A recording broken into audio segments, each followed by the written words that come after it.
શ્રી ગોવર્ધનનાથ પાદયુગલમ અય્યંગવીન પ્રિયમ નિત્યમ શ્રી મથુરાધિપમ સુખકરમ શ્રી વિઠ્ઠલેશમ મુદા શ્રીમદ પાર્વતીશ ગોકુલપતિ શ્રી ગોકુલેન્દુમ વિભુમ શ્રીમન્મન્મથ મોહનમ નટવરમ શ્રી બાલકૃષ્ણં ભજે શ્રીમદ વલ્લભ વિઠ્ઠલૌ ગિરિધરમ ગોવિંદ રાય વિદમ શ્રીમદ બાલક કૃષ્ણ ગોકુલપતિ નાથમ રઘુનાંસ્તથા એવં શ્રી યદુનાયકં કિલગન શ્યામં ચ તદ વંશજાન કાલિંદીં સ્વગુરું ગિરિં ગુરુવિભું શ્રીયપ્રભું ચ સ્મરે. શ્રી વલ્લભાધીશ કી જય. અત્રે બિરાજેલા શ્રી ગોવર્ધનનાથજીના ચરણકમલમાં દંડવત પ્રણામ નિવેદિત કરીએ. સમગ્ર વલ્લભકુળને દંડવત પ્રણામ નિવેદિત કરીએ અને તૃતીય આખ્યાન વલ્લભાખ્યાનમાં આપણે આગળ વધીએ. એમાં ગઈ વખતે મારાથી થોડી ભૂલ એ થઈ ગઈ કે સાતમી જે ટૂંક છે તેના બદલે જમ્પ કરીને સીધી 8મી ટૂંક ઉપર હું ગયેલો હતો, એટલે 7મી ટૂંક જોવાની બાકી હતી. મને પછી ખ્યાલ આવ્યો, એટલે ભલે 8મી ટૂંક તો આપણે જોઈ લીધી છે, પણ 7મી ટૂંકને પણ આપણે જોઈ લઈએ. તો 7મી ટૂંકમાં જે 6ઠ્ઠી ટૂંકમાં આપણે જોયું કે સિંધ ગંધર્વ અપ્સરા વગેરે આવે છે અને એમને જે આનંદ થયો છે એનું વર્ણન આપણે જોયું હતું. હવે આ બધા જે દેવોનું વર્ણન કર્યા પછી બ્રહ્મા વગેરે મુખ્ય દેવોને કેવો આનંદ થયો તેનું નિરૂપણ આ 7મી ટૂંકમાં કર્યું છે. બ્રહ્મા મહાદેવ મુનિ હરખિયા વરખિયા કુસુમ સમૂહ આમોહ ટાળ્યો જગતના જીવનો. એટલે બ્રહ્મા વગેરે જે મુખ્ય દેવો છે એમને જે આનંદ થયો છે એનું વર્ણન કરતા કહ્યું કે બ્રહ્મા મહાદેવ મુનિઓ તો મરીચી વગેરે નારદ વગેરે જે મુનિઓ છે એ બધા હરખિયા એમને પણ આનંદ થયો છે. અને વરખિયા કુસુમ સમૂહ એટલે ઉપર આકાશમાંથી એ લોકોએ પુષ્પનો સમૂહ, પુષ્પની વર્ષા આ લોકોએ કરી આનંદ પામીને. અને એનાથી શું થયું? આ મોહ ટાળ્યો જગતના જીવનો. એટલે આ બધા જે દેવો આવ્યા અને એમને પુષ્પની વર્ષા કરી એનાથી જગતના જીવનો મોહ ટળી ગયો. આ સામાન્ય એનો અર્થ આપણે જોયો. હવે આગળ આપણે જોઈએ કે અહીંયા બ્રહ્મા મહાદેવ એ તો બધા મહાન દેવો છે જ, પણ જે મુનિઓ છે એ મુનિઓમાં મરીચી નારદ વગેરે મુનિઓનો અહીંયા ગોપાલદાસજી જિક્ર કરે છે. નામનો ઉલ્લેખ નથી, માત્ર મુનિ કહ્યું છે.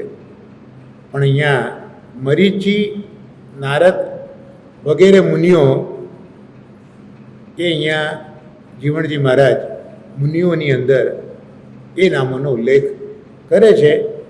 એટલે સામાન્ય રીતે જે મનનશીલ છે એનું નામ મુનિ કહેવાય. અને નારદજીનો ઉલ્લેખ તો કીર્તનોમાં પણ આપણને જોવા મળે છે. બધાયના કીર્તનમાં પણ નારદજી ગાન કરે છે તે આપણે બધાય જોવા મળે છે. તો મરીચી વગેરે મુનિઓ જે મનનશીલ છે, એટલે મનનશીલ છે એટલે એ લોકો શેનું મનન કરે છે? તો નિરંતર પ્રભુના સ્વરૂપનું જ મનન આ લોકો કરે છે. એમના મનમાં બીજું કંઈ મનન નથી, પણ પ્રભુના સ્વરૂપનું મનન નિત્ય આ લોકો કરે છે. એટલે જે પ્રભુના સ્વરૂપનું મનન કરનારા હોય એ બધા ભગવત ભક્તો જ હોય. એટલે ભલે મુનિ છે પણ ભક્તો છે. અને બ્રહ્મા મહાદેવ પણ ભગવાનના સ્વરૂપનું તો મનન કરે છે. એટલે આપણે શાસ્ત્રીજીએ પણ કથામાં કહ્યું હતું કે શ્રીમદ ભાગવતનું વાંચન બ્રહ્મલોકમાં બ્રહ્માજી પણ કરે છે, અને કૈલાસમાં મહાદેવજી પણ ભાગવતનું અધ્યયન કરે છે, પારાયણ કરે છે. એનો અર્થ એ થયો કે બ્રહ્મા અને મહાદેવ પણ પોતાના નિત્ય પ્રભુએ સોંપેલા કર્તવ્યો કરવાની સાથે સાથે ભાગવતનું અવગાહન કરે છે. એટલે પ્રભુના સ્વરૂપનું તો મનન બ્રહ્મા અને મહાદેવ પણ કરે છે. અને મરીચી નારદ વગેરે તો ભક્તો છે જ, એટલે પણ નિરંતર પ્રભુના સ્વરૂપનું મનન કર્યા કરે છે. એટલે બધા ભગવત ભક્તો છે. અને એ બધા હરખિયા, એમને હર્ષ થયો એટલે આનંદ યુક્ત બન્યા. અને વરખિયા કુસુમ સમૂહ, એમને પુષ્પોની વૃષ્ટિ કરી. ભાગવતમાં ઠાકોરજીના પ્રાગટ્ય વખતે જે પુષ્પોની વર્ષા થઈ છે ત્યાં ઉલ્લેખ કર્યો છે મહાપુરુષજીએ કે એ મનનશીલ મુનિઓના મન જ પુષ્પો બનીને ભૂતલ ઉપર આવ્યા છે. એટલે જે આ પુષ્પ વર્ષા છે એમના મનનો જે આનંદ છે, મન જ પુષ્પ બનીને વર્ષા કરે છે. તો કુસુમ સમૂહ એનું વર્ષા કરી રહ્યા છે, વૃષ્ટિ કરી રહ્યા છે. અને એનાથી થયું શું કે જે આ જગત છે એ જગતના જીવોનો મોહ ટળ્યો. એનો અર્થ એ થયો કે જ્યાં સુધી ગુસાઈજી પ્રગટ નહોતા થયા અને બ્રહ્મા મહાદેવ વગેરે અને આ મુનિઓએ પુષ્પવૃષ્ટિ કરી નહોતી, ત્યાં સુધી જગતના જીવોને જગત, જીવ અને જગદીશ વિશે કોઈ કન્સેપ્ટ એ લોકોનો ક્લિયર નહોતો. એવો સીધો અર્થ અહીંયા નીકળે છે. એટલે એ લોકોને હવે જે પેલો મોહ હતો જીવ જગત જગદીશનો, એ મોહ હવે ટળી ગયો. એટલે વિઠ્ઠલનાથજી પોતે પુરુષોત્તમ જ છે એવું જ્ઞાન જગતના જીવોને હતું નહીં. એ મોહ એમને હતો વિઠ્ઠલનાથજીના સ્વરૂપ વિશેનો. તો અજ્ઞાનરૂપી મોહ એ આ પ્રસંગથી ટળી ગયો. એટલે એમને જ્ઞાન નહોતું કે વિઠ્ઠલનાથજી એ જ પુરુષોત્તમ છે. એવું જે એક અજ્ઞાન હતું, એ અજ્ઞાનરૂપી મોહ હતો. એ હવે આ રીતે બ્રહ્મા મહાદેવ અને મરીચી નારદ આદિ ભક્તોએ જ્યારે પુષ્પોની વૃષ્ટિ કરી ત્યારે એ લોકોને રિયલાઇઝ થયું કે ભાઈ આ જ પૂર્ણ પુરુષોત્તમ છે. કેમ?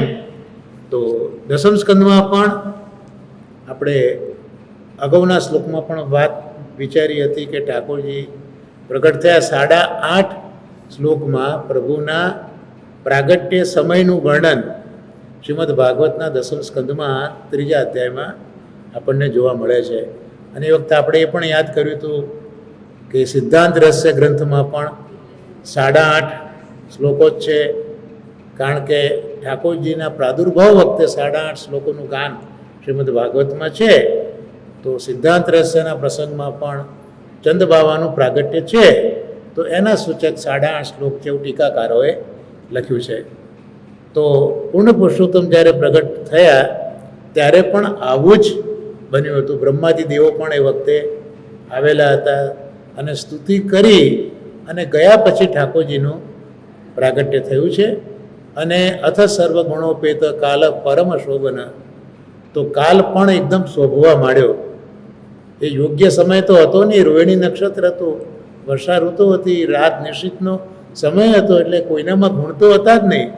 છતાં પણ પ્રભુનું પ્રાગટ્ય જાણીને બધા જ ગુણો કાલે એ વખતે પ્રગટ કર્યા છે.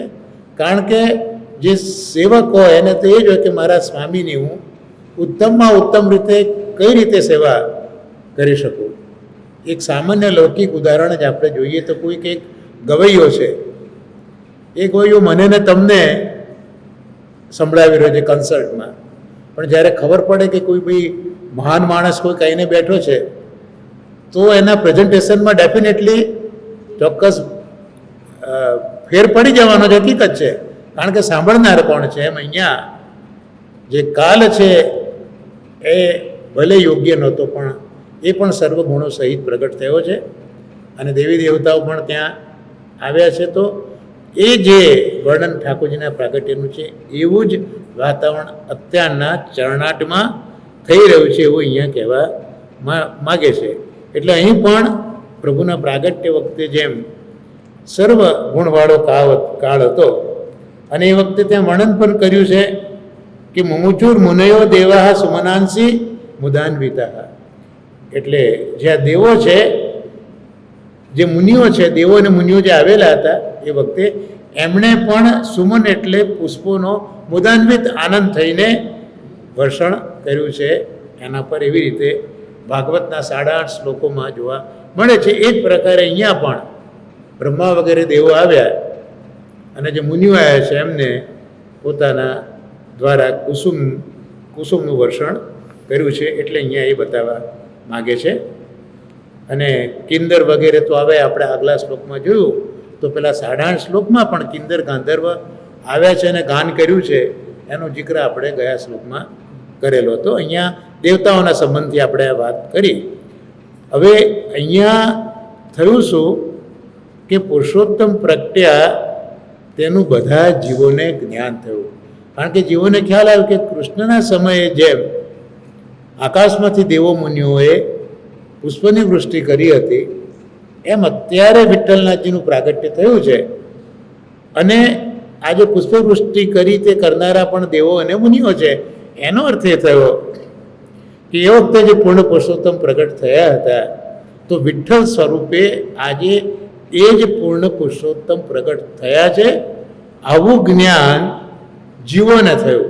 એટલે જ્યાં સુધી આ દેવો આવ્યા નહોતા, પુષ્પવૃષ્ટિ થઈ નહોતી, ત્યાં સુધી જગતના જીવોને એવું જ્ઞાન નહોતું કે આ જે વિઠ્ઠલેશ પ્રગટ થયા છે તે પૂર્ણ પુરુષોત્તમ છે એવું જ્ઞાન નહોતું. પણ હવે આ પ્રસંગથી જીવોને જ્ઞાન થયું કે જે રીતે પૂર્ણ પુરુષોત્તમ પ્રગટ થયા અને પુષ્પની વૃષ્ટિ થઈ હતી એ જ રીતે આજે પણ આ પુષ્પવૃષ્ટિ થઈ છે. એટલે પ્રગટ થયેલા વિઠ્ઠલનાથજી એ સાક્ષાત પૂર્ણ પુરુષોત્તમ છે. તો આ રીતે જગતના જીવોને અત્યાર સુધી ખ્યાલ નહોતો કે પ્રગટ થયેલા વિઠ્ઠલેશ એ પૂર્ણ પુરુષોત્તમ છે, એવું એમને જ્ઞાન નહોતું, એમને એવું અજ્ઞાન હતું.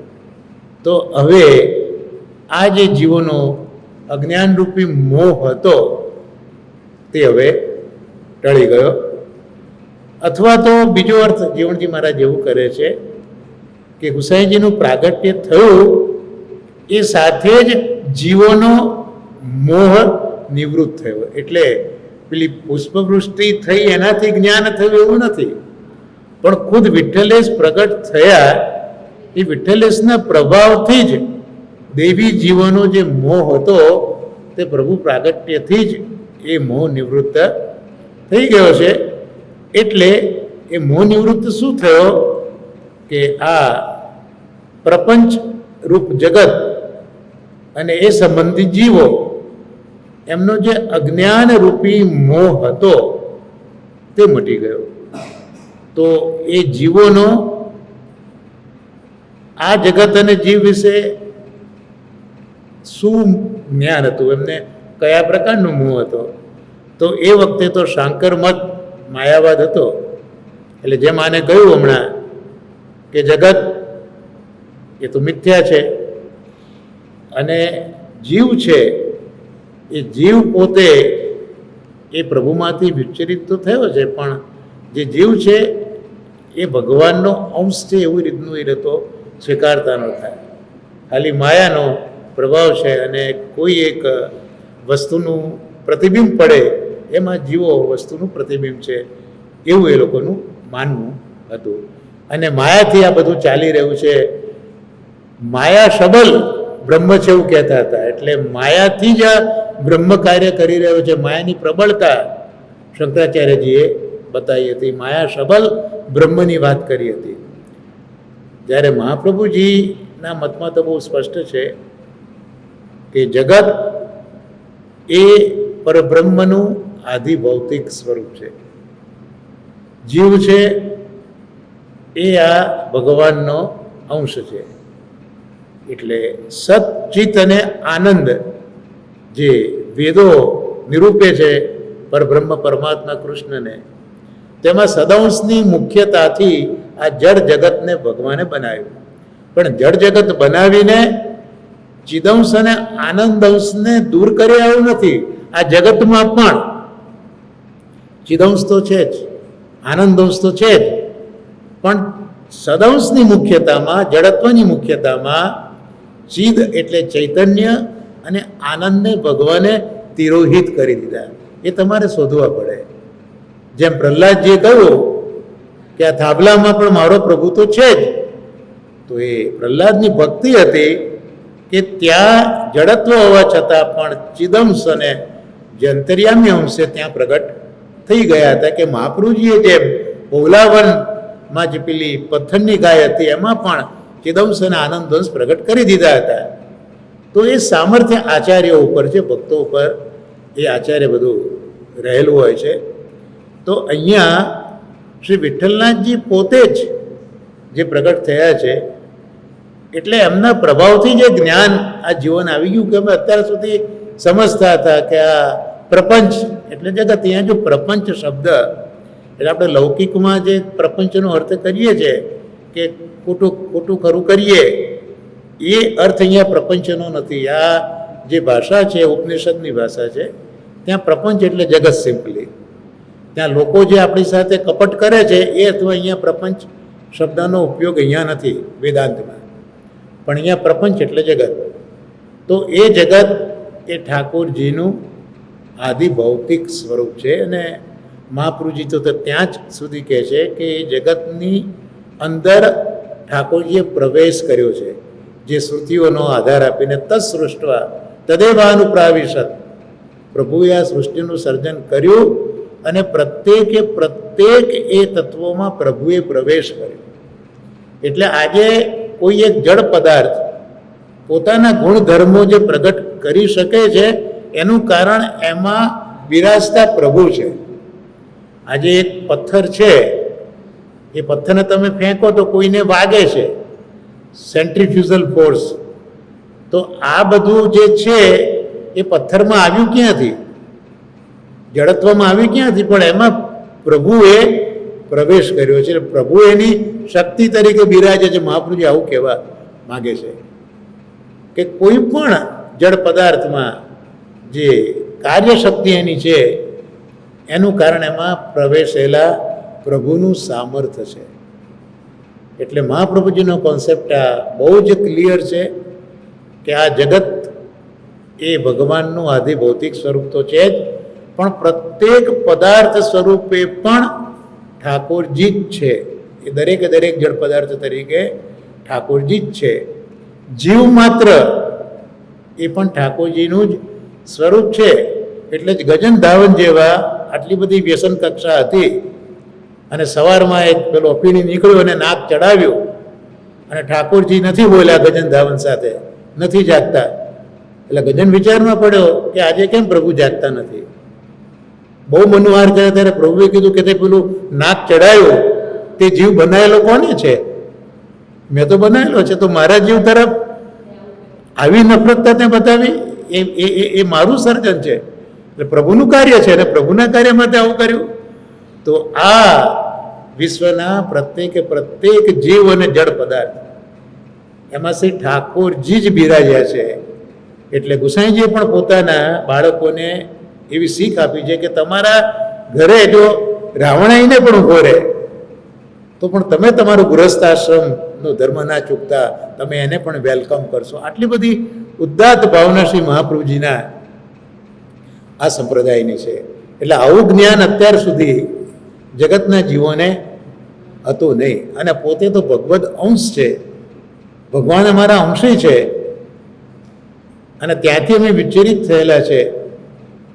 અને એ પ્રભુનો સદંશ અને ચિદંશ એ બેની મુખ્યતા સાથે જે આનંદંશ છે એ બિરાજ્યો છે અમારા મંતર્યામી તરીકે. આ બધું જે મહાપ્રભુજીનું વેદાંત છે એનું જ્ઞાન શ્રી વિઠ્ઠલનાથજીના પ્રગટ થવાથી જીવોમાં આવ્યું. કારણ કે વિઠ્ઠલ શબ્દ જ કેવો છે, વિઠ્ઠલ શબ્દમાં વિદ વત્તા ઠ વત્તા લ, આ 3 અક્ષરો છે, વિદ, ઠ અને લ. તો વિદ એટલે જ્ઞાન, ઠ એટલે શૂન્ય, આપણે મોટો બતાવીએ ને ઠનઠન, ઠ એટલે શૂન્ય, અને લ અંગીકાર કરવો, લાતી અનુગૃહણાતી.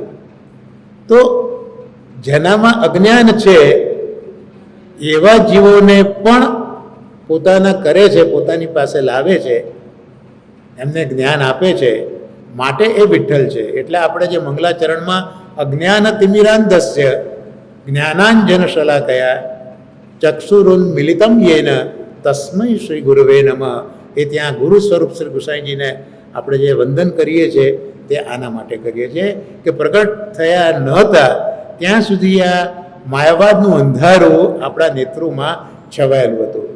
અને ગુસાઈજીએ જ્ઞાનની સલાહકા આપણી આંખોમાં આજી દીધી, એટલે જે આંખની અંદર પડદો અજ્ઞાનનો હતો એ ખસી ગયો અને આપણને સમજાવવા લાગ્યું કે આ જગત છે એ માયાનું કાર્ય નથી.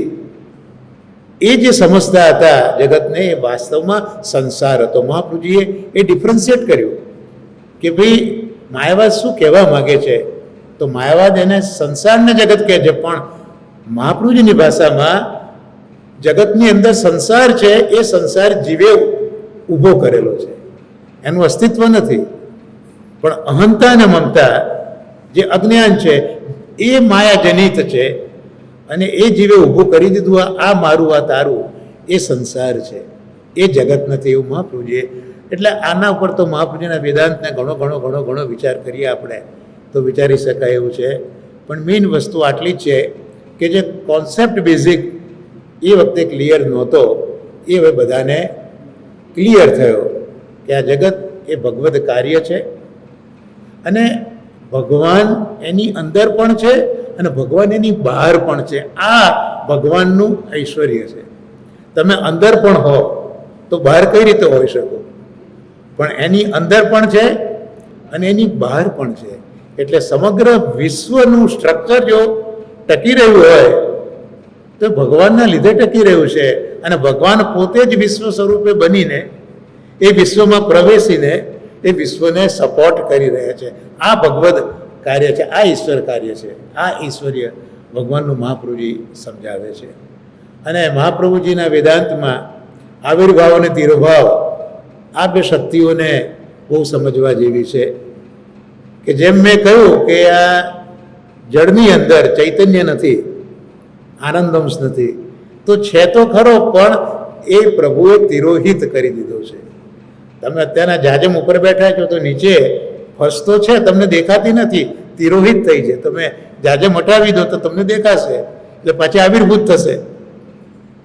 એવી રીતે આવિર્ભાવ અને તિરોભાવ આ બે ટર્મિનોલોજી મહાપ્રભુજીએ પોતાના વેદાંતમાં મૂકી છે આપણને આ બ્રહ્મવાદ સમજાવવા માટે. તો આ બધું જ્ઞાન થયું એટલે આપ શ્રીના પ્રાગટ્યથી જ દૈવી જીવોનો મોહ નિવૃત્ત થયો છે, અથવા તો પ્રપંચરૂપ જગત અને તે સંબંધી જીવોનો અજ્ઞાનરૂપી મોહ મટી ગયો. એનો ભાવાર્થ એ થયો કે જગતનું શું સ્વરૂપ છે તેનો માયાવાદી મતથી જીવોને યથાર્થ બોધ થતો ન હતો, તો શુદ્ધાદ્વૈત રીતથી બોધ થવાથી મોહ નાશ પામે. એટલે અત્યાર સુધી એમનો જે કન્સેપ્ટ હતો તે માયાવાદ તરફનો હતો, જીવોનો, ભૂતલ ઉપરના જીવોનો. પણ શ્રી વિઠ્ઠલેશ પ્રગટ થતા એ જે માયાવાદ રૂપી અજ્ઞાન કે મોહ હતો એ વિઠ્ઠલેશના પ્રગટ થવાથી જતો રહ્યો. હવે એમને ખ્યાલ આવી ગયો કે ભાઈ જગત શું છે અને જીવ શું છે એનું એમને જ્ઞાન શુદ્ધાદ્વૈત આધારે થયું. પણ એ થવાનું કારણ શ્રી વિઠ્ઠલેશનું પ્રાગટ્ય છે. એટલે અહીંયા આનંદ જે થયો એના બે કારણ બતાવ્યા. એક તો પેલા દેવોએ પુષ્પની વૃષ્ટિ કરી એટલે જીવોને લાગ્યું કે ભાઈ આ જે છે તો કૃષ્ણાવતાર વખતે પુષ્પવૃષ્ટિ થઈ હતી, તો અહીંયા પુષ્પવૃષ્ટિથી એનો અર્થ થાય કે કૃષ્ણ જ અહીંયા ફરીથી પ્રગટ થયા જાય. એક અર્થ કર્યો જીવણજી મહારાજે. અને બીજો અર્થ કર્યો કે સાક્ષાત ગુસાઈજી જ પ્રગટ થયા હતા, તો એ સ્વરૂપનો પ્રભાવ જ એવો હતો કે બધાનું અજ્ઞાન દૂર થઈ ગયું. એના માટે બીજું કંઈ કરવાની કંઈ જરૂર નથી. તો આ બે સુંદર રીતે કઈ રીતે જીવોને આનંદ થયો તે અહીંયા બતાવ્યું છે. હવે પ્રાગટ્યના સમયમાં જ જે મોહ ટાળવાનું કહ્યું ત્યાં બતાવ્યું જ્ઞાન, ગુસાઈજીનું જે જ્ઞાન સ્વરૂપ છે એ જ્ઞાન સ્વરૂપ તત્વનું નિરૂપણ અહીંયા આ રીતે કરવા માગે છે. એમ હવે આગળ જીવણજી મહારાજ કહી રહ્યા છે. કારણ કે જે જ્ઞાનયુક્ત હોય તે બીજાને જ્ઞાનનો ઉપદેશ કરે. જેની પાસે જ્ઞાન છે એ બીજાને જ્ઞાનનો ઉપદેશ કરે ત્યારે મોહ થાય. પણ જ્યારે જ્ઞાન સ્વરૂપ સાક્ષાત જ પ્રગટ થઈ ગયું હોય પછી એને બોધ કરવાની કોઈ જરૂર નથી હોતી. પછી તો એ પ્રાગટ્યથી જ મોહ આપોઆપ દૂર થાય. એટલે કોઈએ પછી સમજાવવા જવું નથી પડતું, પણ એ પોતે જ પ્રગટ થયા જે જ્ઞાનનું જ સ્વરૂપ છે, આદિદૈવિક સ્વરૂપ જ્ઞાનનું છે. એટલે આવતા જ બધાને જ્ઞાન ઓટોમેટિક થઈ ગયું. આ પ્રમેય બળ, પણ એ પ્રમાણ બળ છે. લોકો જાય અને શીખવે એ પ્રમાણ બળ થયું. અને અહીંયા તો આપ જ પ્રગટ થયા અને લોકોનું અજ્ઞાન જતું રહ્યું. આ આપે બતાવેલો પ્રમેય બળનો પ્રકાર છે. એટલે મોહ મટ્યો એટલે આ જ વસ્તુ વધારે યોગ્ય છે. અને કુસુમ વૃષ્ટિથી સત્તાનું સૂચન કર્યું, તેમજ હર્ષથી આનંદનું સૂચન કર્યું. એટલે સચ્ચિદાનંદ એ અહીંયા બતાવી દીધું. જ્ઞાન સ્વરૂપ બધાનો મોહ ગયો, ચિદંશ ત્યાં પ્રગટ થઈ ગયો, કારણ કે ચિદંશથી જ્ઞાન હોય. ત્યાર પછી કુસુમ વૃષ્ટિ થઈ તો એ ત્યાં સત્તાનું સૂચન ત્યાં બતાવી દીધું અને હર્ષથી આનંદનું સૂચન કર્યું. તો સત, ચિત્ત અને આનંદ આ ત્રણ વસ્તુનું અહીંયા સૂચન આ રીતે કરીને આ પ્રગટ થનારા વિઠ્ઠલેશ પણ સચ્ચિદાનંદ સ્વરૂપ છે એ રીતનું અહીંયા સ્પષ્ટ રીતે જ્ઞાન આપણને જોવા માટે મળે છે. તો આ રીતે પણ શ્રી ગુસાઈજી છે એ સચ્ચિદાનંદ સ્વરૂપ છે એ રીતનું જ્ઞાન જગતના જીવોને કરાવી દીધું. એટલે ખૂબ સુંદર અહીંયા સચ્ચિદાનંદનું સમન્વય જીવણજી મહારાજે ખૂબ સુંદર રીતે કર્યો છે. તો આ રીતે જે 7મો ટૂંક હતી તે આપણે જોઈએ. 8મી તો આપણે આગળ કરેલી છે. એટલે હવે સીધા 9મી ટૂંક ઉપર આપણે જતા રહીશું. ત્યાં જે 8મા શ્લોકમાં આપણે જોયું હતું કે નિગમ એટલે વેદોની સામ શાખાઓએ ત્યાં ગાન કર્યું છે. એ આપણે ગઈ વખતે જોયું હતું. તો ત્યાં એમ વિચાર થાય કે એકલા સામવેદે જ કેવળ ગાન કર્યું, બસ આટલું વેદોક્ત કાર્ય પૂરું થઈ ગયું? પ્રગટ થયા, સામવેદે ગાન કર્યું એટલે જે વેદની વિધિ બધી પતી ગઈ. તો સ્વવેદોક્ત કાર્ય થયું હોય કે નહીં થયું હોય, કારણ કે આપણે વેદની બહુ મોટી સમજ મેળવેલી હતી આ જ શ્લોકમાં નિગમ શબ્દ ઉપર, કે વેદમાં એક તો જે શ્લોકો બોલવાના છે સંહિતા ભાગ હોય, તમે કયા શ્લોકો બોલશો યજ્ઞ કરતા. ત્યાર પછી બ્રાહ્મણ ભાગ હોય, એટલે યજ્ઞ કઈ રીતે થાય એ બધો પ્રકાર બતાવ્યો હોય. ત્યાર પછી એ બ્રાહ્મણોએ જે અરણ્યમાં વિચાર કર્યો તે આરણ્યક એ બ્રાહ્મણમાં આવે, અને છેલ્લે પછી ઉપનિષદ આવે, જ્યાં જીવ છે બ્રહ્મ સાથે જોડાય છે. તો આ વેદના 4 ભાગનો આપણે ગયા સત્સંગમાં બહુ ડિટેલમાં વિચાર કરેલો હતો. સંહિતા ભાગ, બ્રાહ્મણ ભાગ, આરણ્યક ભાગ અને ઉપનિષદનો ભાગ, વેદાંત ભાગ એ આપણે જોયેલો હતો. તો અહીંયા જે સંહિતા છે ત્યાં તો શ્લોકો છે, સામગાન થઈ ગયું, પણ પછી બ્રાહ્મણ ભાગમાં બધી વિધિ બતાવી છે, કાર્ય કેમ કરવા એ બધું નિર્દેશન ત્યાં કર્યું છે. તો એ બધું થયું કે નહીં એવી જો શંકા થાય તો એનું સમાધાન અહીંયા ગોપાલદાસજી હવે 9મી ટૂંકમાં કરી રહ્યા છે. વેદ વિહિત કૃત્ય સર્વ કીધા, દીધા બહુ પેરે ગોદાન, માનસું સ્વજન સંતોષીય. એટલે અહીંયા કહે છે કે વેદ વિહિત કૃત્ય પણ કર્યા. જો અહીંયા વિહિત શબ્દ છે, વેદ વિહિત એટલે વેદમાં જે કહ્યું હોય તે તમે કરો એને વેદ વિહિત કહેવાય. અને વેદે કહ્યું હોય કે આ તમે ન કરતા તો એને નિષેધ કહેવાય. એટલે વેદની આજ્ઞા 2 પ્રકારની છે. આ કરવું વિધિ, આ ન કરવું એ નિષેધ. એટલે અહીંયા વેદ વિહિત, વેદે જે કંઈ કર્મો કયા છે તે બધા અહીંયા સર્વકૃત્ય કર્યા છે. હવે કર્મ ઇટસેલ્ફ એ બહુ મોટી ફિલોસોફીનો વિષય છે. કર્મ પોતે પણ, એટલે એમાં વિહિત કર્મ, નિષેધ કર્મ, એની સાથે કર્મ, અકર્મ, વિકર્મ, ક્રિયમાણ કર્મ, પછી સંચિત કર્મ, પ્રારબ્ધ કર્મ, આ બધા કર્મના ઉપર પણ આપણે ધારીએ તો એક આખો વિષય નીકળી જાય એવો છે. પણ આપણે હમણાં એમાં જતા નથી. ખાલી વેદમાં કયું છે એ કર્મ આ લોકોએ કર્યા છે, સર્વ કીધા છે, કોઈ બાકી નથી રાખ્યા. અને દીધા બહુ પેરે, ખૂબ સારી રીતે ઘણા ગાયોના દાન પણ ત્યાં કરેલા છે. અને જે માણસો ત્યાં આવ્યા હતા, જે સ્વજનો હતા, એમને બધાને માનથી સંતોષ પણ આપ્યો છે. આ એક સામાન્ય અર્થ આપણે જોયો. એની વ્યાખ્યા બહુ સુંદર કરી છે કે આ પ્રાગટ્ય કોનું છે? શ્રી ગુસાઈજીનું છે. તો ગુસાઈજી જે બ્રાહ્મણ કુળમાં પ્રગટ થયા છે એ બ્રાહ્મણ કુળને અભિપ્રેત વેદની કઈ શાખા છે એ જાણવું બહુ જરૂરી છે. ગયા સત્સંગમાં શાખા કોને કહેવાય એ પણ મેં તમને કહ્યું હતું કે પ્રભુ યજ્ઞાત્મક છે, યજ્ઞો તો ઘણા છે, જુદા જુદા યજ્ઞ સ્વરૂપથી ભગવાન બિરાજે છે. તો એ જુદા જુદા યજ્ઞ સ્વરૂપમાંથી કોઈ એક યજ્ઞ સ્વરૂપને સમજાવતો વેદનો ભાગ એને શાખા કહેવાય. આવું મેં તમને ગઈ વખતે સમજાવ્યું હતું.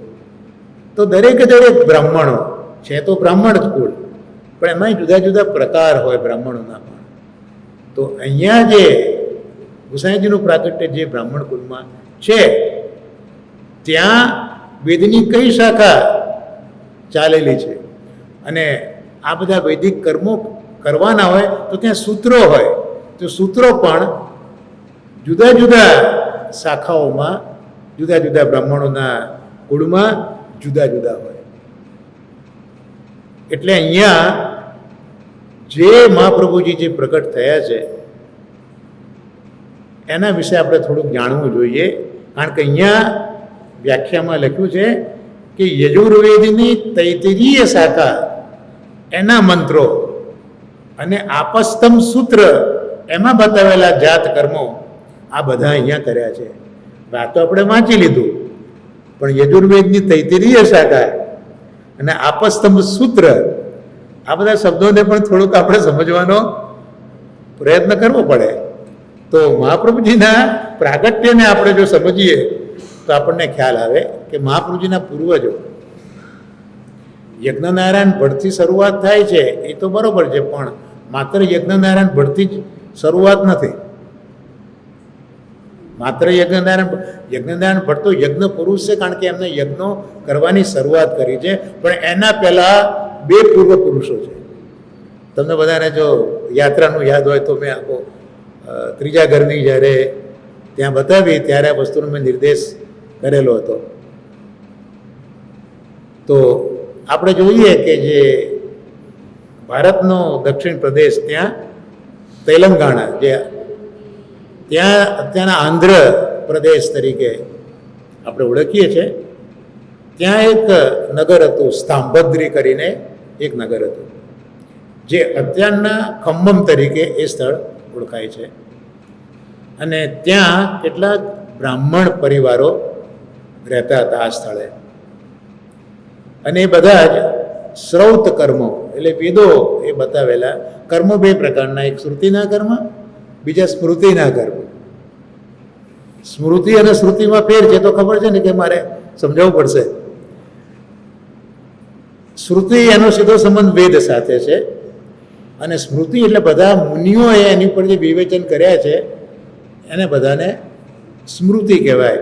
એટલે વેદોનું અધ્યયન કર્યા પછી એમને જે સ્મરણ થયું અને સ્મરણમાં એમને જે પોતાની સમજ રજૂ કરી એનું નામ સ્મૃતિ કહેવાય. એટલે મનુસ્મૃતિ કહેવાય. મનુ મહારાજે વેદનું અધ્યયન કર્યા પછી જે સ્મરણમાં વસ્તુ ઊભી થઈ અને લોકોને મૂકી જીવન જીવવા માટે મનુસ્મૃતિ થઈ. કેમ મનુષ્ય જીવન જીવાય એના બધા નોટ્સ મૂક્યા, એ મનુસ્મૃતિ થઈ. તમને એટલે નવાઈ લાગશે કે શ્રીમદ ભગવદ્ ગીતા એ પણ સ્મૃતિ કહેવાય. શ્રીમદ ભગવદ્ ગીતાને પણ સ્મૃતિ કહેવાય. કેમ એને કેમ સ્મૃતિ કહેવાય? એનું કારણ શું? તમે મને કહેશો કે શા માટે શ્રીમદ ભગવદ્ ગીતાને સ્મૃતિ કહે છે? એનું કહું, બધા ટાઈમ નહીં લઉં તમારો. એને સ્મૃતિ એટલા માટે કહે છે એને કે અર્જુન પોતે ઠાકોરજીના શરણે જાય છે. શિષ્યસ્તેહમ સ્વાધિ મામ ત્વામ પ્રપન્નમ. હે કૃષ્ણ, હું તમારો શિષ્ય છું, તમે મારા ગુરુ છો. અને ઠાકોરજીએ સ્વીકારી લીધું. ના પાડી દીધી વાત કે તું મારો શિષ્ય હું સ્વીકારતો નથી તો કોઈ વાત નહોતી. આગળ પણ ઠાકોરજીએ સ્વીકાર્યું હતું કે તું મારો શિષ્ય છે. હવે શિષ્ય તરીકે સ્વીકાર્યો એટલે ઠાકોરજીએ પોતાના આદિ ગુરુ સ્વરૂપનું સ્મરણ કર્યું. ઠાકોરજી હવે ભૂલી ગયા કે હું અત્યારના કૃષ્ણ છું અને સારથી છું, પણ પોતાના જે આદિ ગુરુ સ્વરૂપનું ઠાકોરજીએ સ્મરણ કર્યું. અને સ્મરણ કરીને આપે જે વેદો પોતાના નિશ્વાસમાંથી પ્રગટ કર્યા છે એ વેદોનું સ્મરણ કર્યું. અને એ બધું ભેગું કરીને ઠાકોરજીએ જે અર્ક આપ્યો, એટલે પોતે એક તો પોતાના આદિ ગુરુ સ્વરૂપનું સ્મરણ કર્યું અને વેદોનું સ્મરણ કર્યું, માટે આ સ્મૃતિ કહેવાય. ખ્યાલ આવ્યો હવે કે શા માટે ભગવદ્ ગીતા સ્મૃતિ છે? એનું કારણ આ છે. તો શ્રુતિના ધર્મો અને સ્મૃતિના ધર્મો. તો અહીંયા શ્રુતિના એટલે વેદોએ જે કયા છે તે બધા જે છે કર્મો એનું અનુષ્ઠાન કરનારા આ મહાપુરુષના પૂર્વજો હતા. એટલે વૈદિક ધર્મ ટૂંકમાં લોકો પાળતા હતા. અને આધ્યાત્મિક ક્ષેત્રમાં પણ એ લોકો વિષ્ણુ સ્વામીની પરંપરાના હતા. કારણ કે બહુ વર્ષો પહેલાં વિષ્ણુ સ્વામી થઈ ગયા. એનો પણ બહુ સુંદર ઇતિહાસ છે.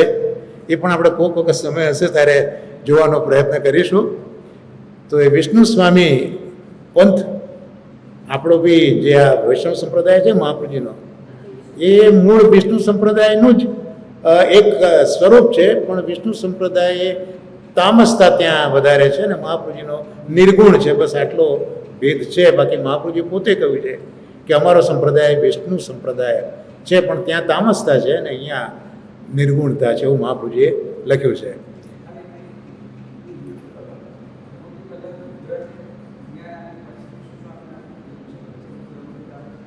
ના, એટલે તું જે કહે છે ને એમાં એવું છે કે જે મહાપ્રભુજીએ શુદ્ધાદ્વૈત બ્રહ્મવાદ સ્થાપ્યો, તે શુદ્ધાદ્વૈત બ્રહ્મવાદના આદિ સ્થાપક રુદ્ર છે.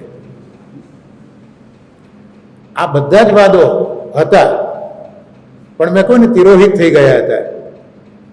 એટલે રુદ્રે પણ બ્રહ્મવાદ તો પ્રગટ કર્યો જ હતો, રુદ્ર તો ઠાકોરજીના પરમ ભક્ત છે, એટલે શ્રીમદ ભાગવતના 12મા સ્કંદમાં મહાદેવની તો પ્રસન્નતા કરી છે.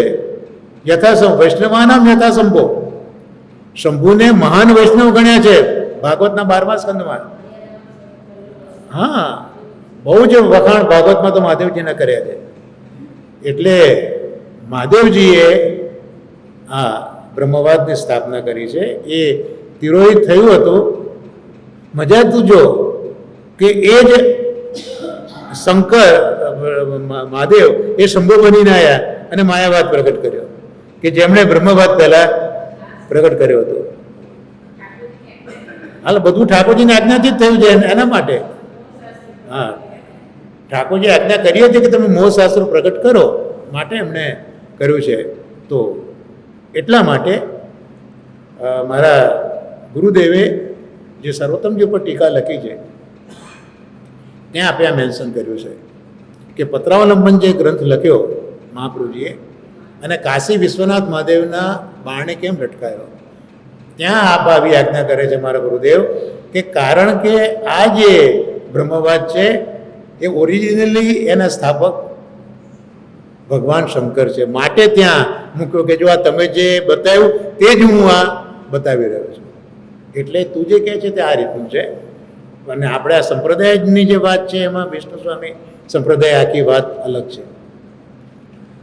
હવે એ જે બ્રાહ્મણો રહેતા હતા તો સમય જેમ પસાર થતો ગયો, નજીકમાં જ ઉડીસા ત્યાં ગજપતિ રાજા હતા અને બીજાપુરની અંદર સુલતાનો આવી ગયેલા, બધાએ આક્રમણો ચાલુ કરી દીધા અહીંયા તેલંગાણા ઉપર, સાંબદ્રી ગામ ઉપર. એટલે એ બધા કંટાળીને એમના અન્ય પરિવારના બ્રાહ્મણો જે કાકરવાડા રહેતા હતા ત્યાં એ લોકો શિફ્ટ થઈ ગયા. બાકી પહેલાં એ તેલંગાણામાં, એટલે આપણે મહાપજીના રેફરન્સમાં તેલંગાણાનો પણ ઉપયોગ કરીએ છીએ, આંધ્રાનો પણ ઉપયોગ કરીએ છીએ, કારણ કે એમના પૂર્વજો મૂળ ત્યાંના હતા. પણ કાલાંતરે આ આક્રમણના લીધે એ લોકો એવી જગ્યાએ આવ્યા જ્યાં એમની નાતના બીજા બ્રાહ્મણો હતા અને તે પ્રદેશ કાંકરવાડા તરીકે ઓળખાય છે. એટલે આપણે કાંકરવાડાનો ઉલ્લેખ પણ મહાપ્રભુજીના જીવન ચરિત્રમાં કરીએ છીએ અને એક શબ્દ અગ્રહારનો પણ ઉપયોગ કરીએ છીએ.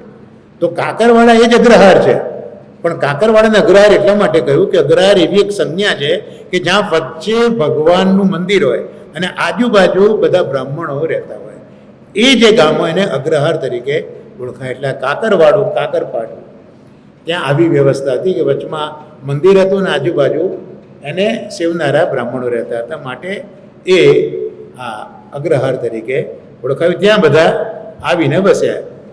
હવે બ્રાહ્મણોમાં પણ આપણે અહીંયા ગુજરાતમાં જોઈએ સાચોરા બ્રાહ્મણને જુદા જુદા બ્રાહ્મણો આપણે જોઈએ છે. તો આ બ્રાહ્મણ સમુદાયમાં વેલનાડુ બ્રાહ્મણ સમુદાયવાળા હતા. બ્રાહ્મણ તો હતા પણ મેં કહ્યું ને કે જુદા જુદા પાછા એમના વિભાગો હોય. તો વેલનાડુ બ્રાહ્મણ, અને એમાં પાછું આ જે સમુદાય એ સોમયાજીના નામથી ઓળખાતો હતો. એટલે એ લોકો સોમયજ્ઞ, એટલે અત્યારના સોમયજ્ઞ કરવો હોય તો ખાસ એ દક્ષિણમાંથી એ બધા પંડિતોને, ઋત્વિજોને બોલાવવા પડતા હોય છે. તો સોમયાજી નામથી એ લોકો ઓળખાતા હતો. તો આ પરિવાર આવો હતો. પણ આપણે જોયું કે પરંપરાથી વિષ્ણુ સ્વામી સંપ્રદાયના અનુયાયી હતા, એટલે કૃષ્ણના જ ભક્ત હતા. એટલે પરંપરાથી વૈષ્ણવ ધર્મ એ લોકો પાળતા હતા. એટલે આટલું તો ક્લિયર થયું.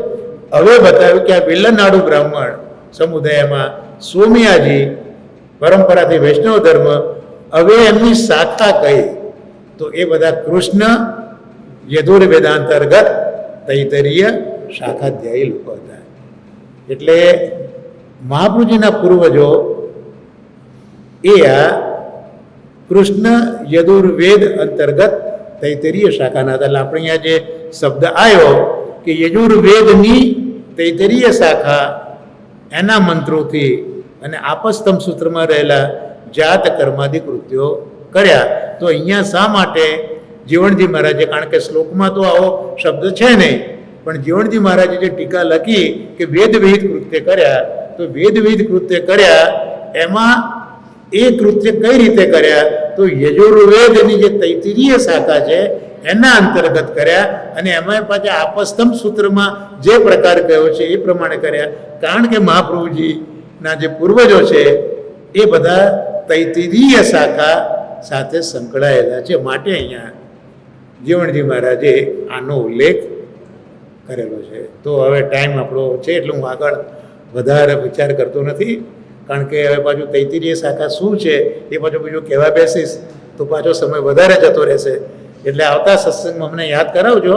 તો આ તૈત્તિરીય શાખાની પણ ખૂબ સુંદર કથા શ્રીમદ ભાગવતમાં બિરાજે છે. તો એ હવે આપણે આવતા સત્સંગમાં એનો વિચાર તૈત્તિરીય શાખાનો કરીશું. આપસ્તંભ શું છે એ બધા વિચાર આપણે આવતા સત્સંગમાં કરીશું, કારણ કે જીવણજી મહારાજ સ્પેસિફિકલી આ યજુર્વેદની તૈત્તિરીય શાખાનો જ્યારે ઉલ્લેખ કરતા હોય ટીકામાં, આપસ્તંભનો ઉલ્લેખ કરતા હોય સૂત્રનો, તો એને આપણે કંઈક સમજવાનો, આપણે કંઈ પંડિતો નથી, પણ આપણે Bing A follower of lord Vallabhacharya સંપ્રદાય, આપણે કમસે કમ આટલું જાણવું તો જોઈએ કે આ શું છે તે. એટલે આપણે આવતા સત્સંગમાં મહાપ્રભુજી જેમ પ્રેરણા કરશે તેમ જોવાનો પ્રયત્ન કરીશું. અને હવે આજે હાસ્યામૃતમાં ગોકુલનાથજી મહારાજ શું આજ્ઞા કરે છે તેને આપણે જોઈ લઈએ. તો કારણ કે આજની આજ્ઞા પણ બહુ મોટી છે. 53મો પ્રસંગ છે, એમાં આપ સર્વાત્મ ભાવના 3 પ્રકાર બતાવે છે. સર્વાત્મ ભાવ 3 પ્રકારનો આપણે ભાગવતમાં તો જોયું, આત્મનિવેદન કે બૌદ્ધિક આત્મનિવેદન કે વચનથી આત્મનિવેદન કર્યું, ગોપીજીઓને આત્મનિવેદન કર્યું, કાયિક વાચિક માનસિક. પણ અહીંયા જે સર્વાત્મ ભાવ છે એની વાત કરે છે, એ 3 પ્રકારનો છે એવું ગોકુલનાથજી આજ્ઞા કરે છે. પ્રસંગ એવો હતો, સમય સાથે આપ્યો છે, સંવત 1693, અત્યારના સંવત 2080 ચાલે છે, એટલે મૂકી લો કેટલા વર્ષ પહેલાંની વાત છે. સંવત 1693 વૈશાખ મહિનો હતો, વદ છઠનો દિવસ હતો, અને એ વખતે કલ્યાણરાયજીના ઘરે, એટલે આઈ થિંક આ કલ્યાણરાયજી કયા હશે, જે ગોવિંદરાયજીના લાલ હતા કલ્યાણરાયજી એ હોવા જોઈએ, કારણ કે ગોકુલનાથજી તો ચોથા લાલ છે ને, એટલે કલ્યાણરાયજીનું પ્રાગટ્ય પહેલું થયું છે મહાપ્રભુજીના ગુસાઈજીના ઘરમાં. એટલે કલ્યાણરાયજી ઉપર ગુસાઈજીને પ્રેમ પણ અધિક હતો, કારણ કે પહેલા પૌત્ર છે. તો એ કલ્યાણરાયજીના ઘરે 56 ભોગનો ઉત્સવ હતો.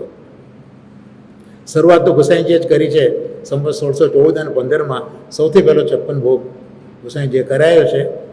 અને જો ગોકુલનાથજીનો આપણે વિચાર કરીએ તો મહાવત નોમે 1697માં આપનું પ્રાગટ્ય છે, અને 1608ની અંદર આપનું 1608માં પ્રાગટ્ય છે, અને 1694માં આપે આસુરવ્યામો લીલા કરેલી છે.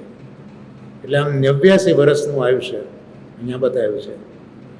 તો એ દરમિયાન આ કંઈક 56 ભોગના ઉત્સવમાં ગોકુલેશ પધાર્યા. ત્યાં પોતાની ઈચ્છાથી કોઈને પૂછ્યા વગર જે એમના કલ્યાણ ભટ્ટ સેવક હતા એમને કહ્યું કે સર્વાત્મ ભાવ 3 પ્રકારનો છે. સર્વાત્મ ભાવ કયા કયા 3 પ્રકાર, તો બહુ શાંતિથી સમજજો, બહુ અગર સમજવું અઘરું છે, હું બી સમજી શક્યો નથી, એટલે હું તમને નહીં સમજાવી શકું. એક તો જે જીવ ધર્મમાં રહે છે તે ધર્મ કરીને પૂર્ણ થાય ત્યારે પ્રભુ કોઈક એક વખત કૃપા કરે છે.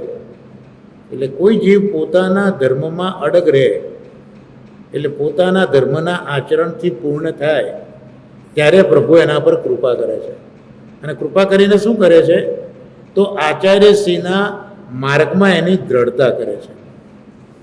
તો આ જે પ્રકાર છે, આ પહેલો પ્રકાર સર્વાત્મ ભાવનો થયો.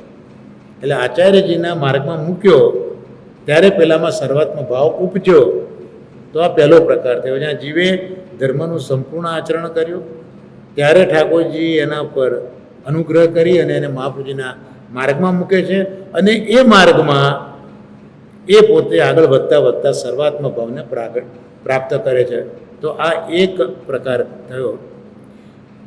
પછી બીજો પ્રકાર કયો કે કોઈ એક અનુગ્રહ થાય ત્યારે પ્રભુજી જાણે છે કે આ જીવ મારો છે, પણ શું છે કે પહેલાં ધર્મનું આચરણ કર્યું, પછી એના ઉપર પ્રભુએ કૃપા કરીને મહાપ્રભુજીના માર્ગમાં મૂક્યો. અને અહીંયા તો પ્રભુ પોતે જ અનુગ્રહ કરે છે, એટલે પેલો જીવ કંઈ પ્રયત્ન કરતો નથી, અને એના પર અનુગ્રહ કરે છે. અને અનુગ્રહ કર્યો એટલે પ્રભુ શું જાણે છે કે આ જીવ મારો છે. એટલે આપણે જે વરણ સૃષ્ટિમાં વરણ સ્મૃતિ મહાપ્રભુજી મૂકે છે છાંદોગ્ય ઉપનિષદની કે અયમાત્મા ન પ્રવચને ન લભ્ય ન મેધયા ન બહુના શ્રુતેન યમ એવ એસ વૃણુતે તેન લભ્ય. આ વરણ શ્રુતિને મહાપ્રભુજી ટાંકે છે પોતાના સિદ્ધાંતને બતાવવા માટે. પેલું સાહિબ કૈસે મિલે જૈસે તુમ મુझसे મિલે જે આપો અકબરનો પ્રસંગ છે ને કે પ્રભુ કોને મળે તો પ્રભુ ઈચ્છે કે મારે આને મળવું છે એને પ્રભુ મળે. બાકી બહુ હોશિયાર હોય કે બહુ સાંભળતો હોય તો એને પ્રભુ મળતા નથી. પણ પ્રભુએ ઈચ્છ્યું કે મારે આને મળવું છે ત્યાં જઈને પ્રભુ મળતા હોય છે. તો આ રીતે પ્રભુ અનુગ્રહ કરે છે અને પ્રભુ જાણે કે આ જીવ મારો છે એટલે આ જીવ મારો છે અને આ જીવનું સ્વરૂપ મારા યોગ્ય છે આવું પ્રભુ સ્વીકારે. એટલે રહેતા રહેતા એનામાં ધીરે ધીરે સર્વાત્મ ભાવ આવતો જાય. પ્રભુ જ્યારે એને પોતાનું જાણે ધીરે ધીરે સર્વાત્મ ભાવ આવતો જાય અને આ ભાવ એક વખત આવી ગયો પછી એને એ જીવમાં વિરહ ભાવ ઉત્પન્ન થાય. સર્વાત્મ ભાવ થયો સંપૂર્ણપણે એનું પ્રમાણે કે એનામાં વિરહ ભાવ ઉપજે એટલે વિરહ ભાવ દ્રઢ થાય. તો આ બીજા પ્રકારનો સર્વાત્મ ભાવ થયો. ત્યાર પછી રહેતા રહેતા પ્રભુને હવે શું છે, પહેલાંમાં તો જીવનો પ્રયત્ન બતાવ્યો, વેદનું સંપૂર્ણ અધ્યયન. હવે પ્રભુએ અનુગ્રહ કરીને જીવને પોતાનો બનાવી દીધો. અનુ એટલે પછી ગ્રહ એટલે પકડ્યો. તો કોના પછી પકડ્યો તો પ્રભુએ પહેલાંનું વરણ કર્યું અને વરણ કરીને પકડ્યો માટે એને અનુગ્રહ કહેવાય. અનુગ્રહ એટલે કૃપા તો ખરી પણ આ અનુગ્રહ શબ્દ ક્યાંથી આવ્યો તો અનુ એટલે પછી અને ગ્રહ એટલે પકડવું. તો પકડ્યો શેના પછી પકડ્યો તો પ્રભુએ પહેલાં વરણ કર્યું, એનું ચયન કર્યું. આટલા બધામાંથી પ્રભુ એનું વરણ કર્યું અને પછી એને ગ્રહ કર્યો, પકડ્યો માટે એને અનુગ્રહ કહેવાય. તો આ બીજા સર્વાત્મ ભાવમાં આપણે અનુગ્રહ જોયો.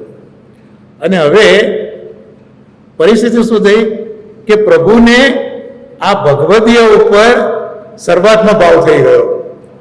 અત્યાર સુધી જીવને પ્રભુમાં સર્વાત્મ ભાવ હતો અને હવે પ્રભુએ પુષ્ટિ બી પ્રગટ કરી કે પ્રભુને આ ભક્ત માટે સર્વાત્મ ભાવ થઈ ગયો. એટલે પ્રભુને સર્વાત્માના ભાવ આ ભગવદીય ઉપર ઉપજે ત્યારે પ્રભુજી એમ જાણે કે આ સર્વ પદાર્થ મૂકીને કેવળ મને જ ભજે છે. આ જીવ મારો છે અને મને જે ભજે છે આટલું બધું એને મારામાં સર્વાત્મ ભાવ છે એટલે પ્રભુને પણ એનામાં સર્વાત્મ ભાવ થાય. કારણ કે આપણે ગીતામાં પણ આજ્ઞા છે કે એ યથા મામ પ્રપદ્યંતે તાંસ થૈવ ભજામ્યહમ. તો આ રીતે કેવળ એ મને જ ભજે છે એવું પ્રભુ જાણે છે. એને મારા વિના બીજો કોઈ પદાર્થ નથી અને મને જે સર્વસ્વ કરીને જાણે છે. આવું થાય ત્યારે પ્રભુ પણ ભક્તને સર્વસ્વ કરીને જાણે છે. એટલે એમને પ્રભુને એવું થાય છે કે આ ભક્ત વિના મારે હવે બીજું કશું નથી. જેમ ભક્તને થાય કે પ્રભુ વિના મારે બીજું કંઈ નથી, એમ હવે પ્રભુને આ ભક્ત માટે એવું થવા માંડે કે આ ભક્ત સિવાય મારે હવે બીજું કશું જ નથી. એટલે શું થાય હવે કે આ ભક્ત જ્યાં જ્યાં જાય ત્યાં ત્યાંથી પ્રભુ પોતાના મોં આગળ પેલા ભક્તને દેખાયા જ કરે. આપણા ભાગવતમાં સુખદેવજીની જે વાર્તા આપણે વાંચીએ છીએ ત્યાં સુખદેવજી જ્યારે આશ્રમ છોડીને જાય છે ત્યારે છાયાસુખ મૂકીને જાય છે. છાયાસુખ પધરાવે છે અને એ જાય છે ને એ છાયાસુખે લગ્ન પણ કર્યા છે, એમને ત્યાં પુત્ર પણ થયો છે. પણ આ છાયાસુખે એક ગ્રંથ લખ્યો છે, હરિલીલા કોઈ ગ્રંથ મારા મગજમાં નથી, હવે બધું યાદ નથી રહેતું, પણ એક ગ્રંથ લખ્યો છે. તો એવું કહેવાય છે કે એ સ્તોત્ર બોલતા બોલતા જતા તો ઠાકોરજીએ સાંભળવાની પાછળ પાછળ ફરતા. આ સર્વાત્મ ભાવ ઠાકોરજીનો તમને બતાવવા માગું છું કે અહીંયા જે ઉલ્લેખ કરે છે ગોકુલનાથજી મહારાજ એ કેવા પ્રકારનો એ ભાવ હશે એવું બતાવવા માગું છું કે છાયાસુખ હરિના ગુણાનુવાદ ગાતા ગાતા જતા હોય અને ઠાકોરજી પાછળ પાછળ એ સાંભળવા માટે જતા હોય. આ કક્ષા એ આ ગોકુલનાથજી જે સમજાવવા માગે છે તે આ કક્ષા છે. એટલે ઠાકોરજીને લાગે છે કે હવે મારે પણ આના સિવાય બીજું કોઈ છે નહીં. એટલે પેલો ભક્ત જ્યાં જાય ત્યાં ઠાકોરજી પહોંચી જતા હોય છે. એટલે ભક્ત જ્યાં જાય ત્યાં એને ઠાકોરજીના દર્શન થયા કરતા હોય. એટલે ભક્તને જ્યારે જો ક્લાઇમેક્સ શું છે, જ્યારે ભક્તને તૃષા લાગે એ વખતે પ્રભુ ઝારીજીને હાજર થઈ જાય. જ્યારે ભૂખ લાગે ત્યારે ભોજન સામગ્રી લઈને પ્રભુ દેખાય પેલાને. કોક વાર તો ભોજન કરતો હોય તો સામે પ્રભુ દેખાય એને. તો આવા ભગવદીયને પછી હવે આ કક્ષા પેલા ભગવદીને પહોંચી ગઈ, એક ક્લાઇમેક્સ આવી ગયું. પણ એ ક્લાઇમેક્સ આવ્યા પછી ભગવદીની હાલત કેવી થઈ એ હવે ગોકુલનાથજી વર્ણવે છે કે આ સર્વાત્મ ભાવ તો આ ત્રીજા પ્રકારનો બતાવી દીધો, પણ એ સર્વાત્મ ભાવ આવ્યા પછી પેલા ભગવદીની હાલત કેવી થઈ. તો એવા ભગવદીયને હવે હૃદયમાં તાપ થાય છે.